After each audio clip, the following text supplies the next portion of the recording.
శివుడు ఇంకా కోపమున్న పూజారి. ఒక గ్రామంలో ఒక పూజారి ఉండేవాడు. ఆయన ప్రతిరోజూ భక్తితో శివుడికి పూజలు చేసేవాడు. కాని చిన్న విషయానికే కోపం వచ్చేది. ఒకరోజు భారీ వర్షం పడుతోంది.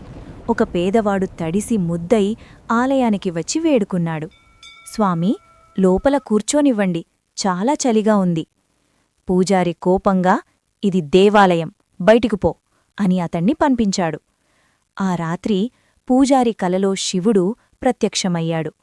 శివుడు ప్రశాంతంగా అన్నాడు, నేనే వచ్చాను, నన్నే బయటకు పంపించావు. పూజారి గుండె దడదడలాడింది. తన తప్పు తెలుసుకున్నాడు.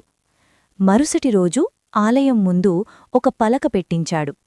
ఈ ఆలయానికి వచ్చే ప్రతి భక్తుడిలో శివుని రూపమే ఉంది. ఆ రోజునుంచి అతను కోపం వదిలి ప్రతి ఒక్కర్నీ గౌరవంగా స్వాగతించాడు.